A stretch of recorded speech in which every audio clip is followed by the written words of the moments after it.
Hello parents, hello families, hello students. It's Mrs. Christ and I'm going to be doing a little tutorial on some of the math concepts we've been doing lately. Right now we are in multi-digit multiplication.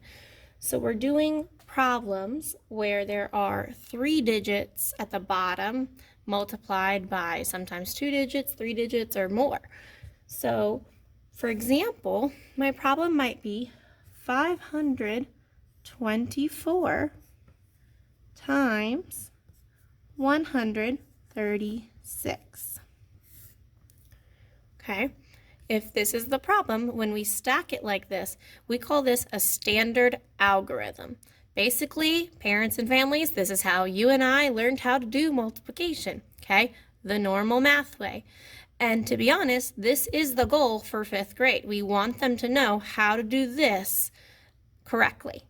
This is going to be the most efficient way to do this problem, okay?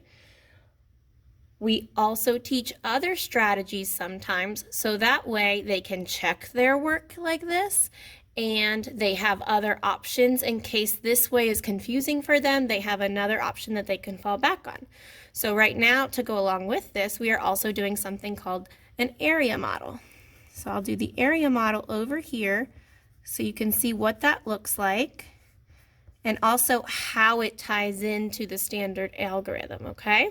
So over here I'll write standard algorithm.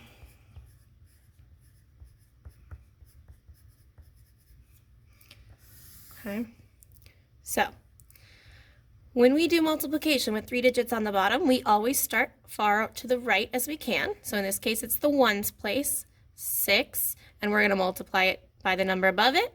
Then we'll go to the number over here, and then we'll go over here. So we're going to do that. 6 times 4, I know, is 24. So I put the 4 here, and I carry my 2 above the tens.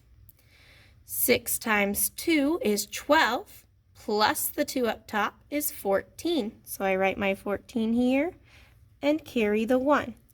I tell the students, so that we don't get confused, I cross off that 2 I already carried. I already used it. Now I'm doing 6 times 5 is 30, plus the 1 up top. So 31. And I'm going to cross off the 1 I carried over. All right. I have used this 6. So now that I've done that, I'm going to cross that off just so I don't get confused of where I'm at, and I'm going to go to the second row. Well, when I'm going to the second row, I'm multiplying by a tens place now.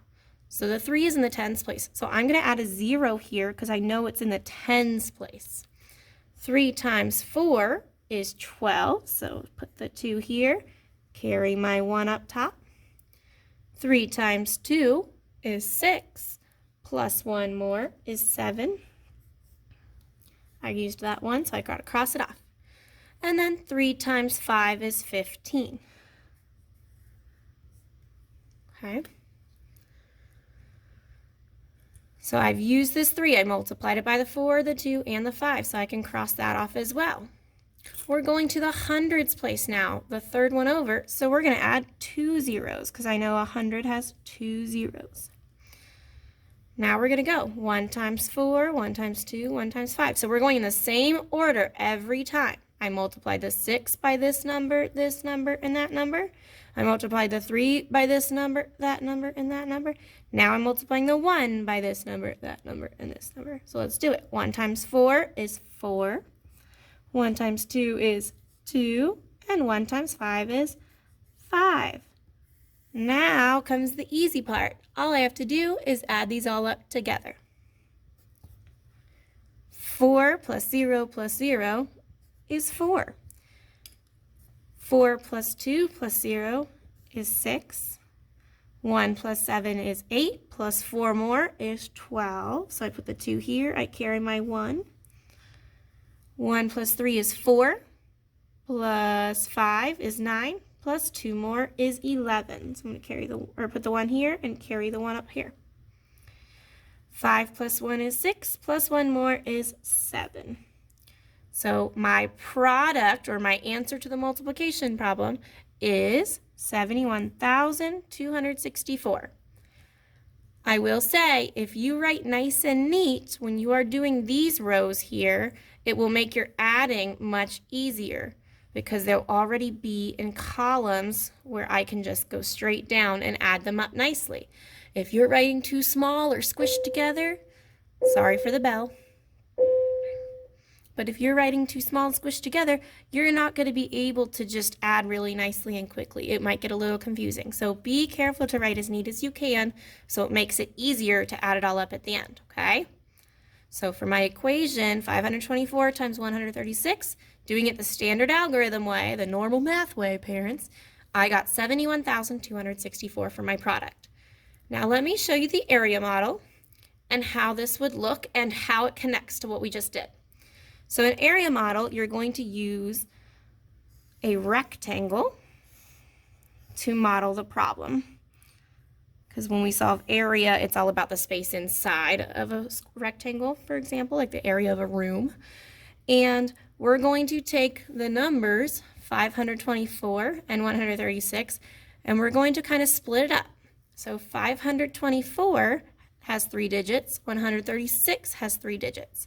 So that means I'm going to have 3 rows and 3 columns. Okay, 1, 2, 3. 1, 2, 3, 1, 2, 3. Okay, so it's 3 by 3 because I'm doing 3-digit by 3-digit multiplication. So up top of the first row, I'm going to do 524. So 5 hundreds, 2 tens is 20, and 4 ones. Okay. So that's all I did so far. I broke down 524 and I used their values in each column.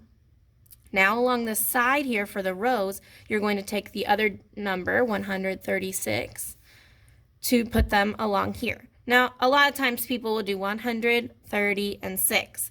I taught them to go backwards to put the ones place first, 6, the 30, and the 100, and you'll see why in just a minute, okay? There is a reason for my madness, but let's do it. So now all you're going to do is multiply the numbers on the outside to get what each little section or segment or part is. 6 times 4 I know is 24, so I'm just going to put that in the box. 6 times 20, I taught them to do an easy equation. We look at the 6 and the 2. 6 times 2 is 12. Plus I add my 0 back on, which is 120. And then 6 times 500, I can do 6 times 5, which I know is 30. And I add the 2 zeros from the 500. So now I have 3,000 in that box. Okay.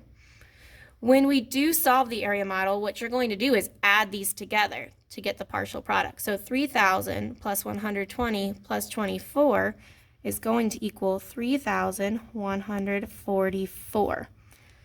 Basically, when I multiplied 524 times 6, I got 3,144. And if you look over here, look at my first row. I multiplied the 6 times each of the digits in 524, and I got 3,144. So basically, the area model is going to help us break down each row of the algorithm, okay? That's all this strategy is doing. It's showing us how to break it down and do the partial product is what we call that. Each row is called a partial product because it's going to give us part of the answer and you put them all together to get to the whole product, okay? So now I'm going to go to the second row. I'm doing the digit of multiplying the 3 now to each of those digits, or in this case, really it's 3 tens, so that is 30. So now I'm multiplying 30 times 4, which is 3 times 4 is 12. And then I add my 0 from the 30, so 120. 30 times 20 is what's going to go here. 3 times 2 is 6. I add the 2 zeros on, so 600. 30 times 500 is 3 times 5 is 15. And then I have to add 1, 2, 3 zeros. 1, 2, 3. So if I were to add these all together, 15,000 plus 600 and 120, you're going to end up with 15,720 for this second row. And again, look at this number, 15720. if you look back at my algorithm, 15720. So this is helping me to check my work over here, okay? Or some students really like to use this first and then do the standard algorithm. It might help them. It is up to you. My goal is to have you just be able to do this. You won't even need the algorithm, okay? I want you doing this. But if you still need this, or if you want to use this to check your work over here, please do. But I just wanted to show you because I know a lot of students and parents have been asking me what in the world this other strategy is, okay? So let's do this last row.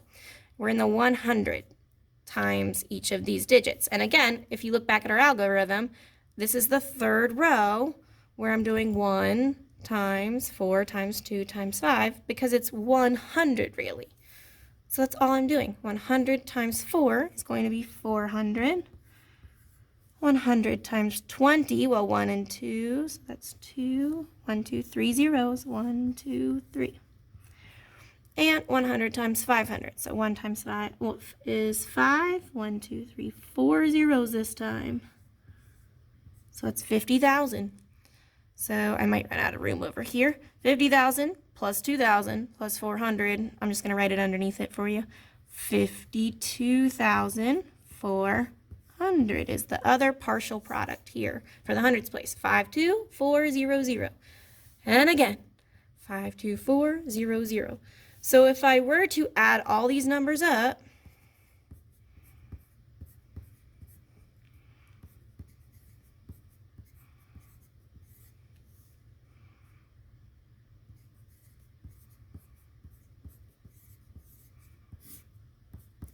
it's going to get me the same answer because it's the exact same numbers. So really, I don't have to do this, but I'll do it for the sake of the video for you. 4, 9, 11, and that's 7. But my product is the same. So I am good. I've solved this problem correctly.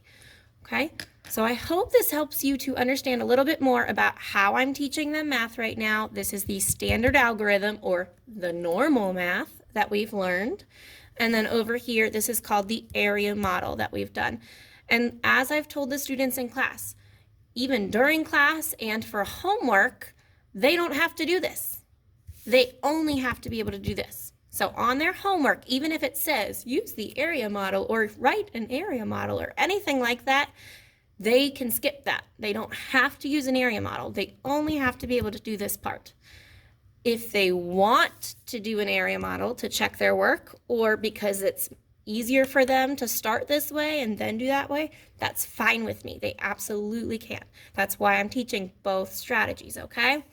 I hope this helped to make things a little bit easier, and I will see you on the next video. Bye-bye.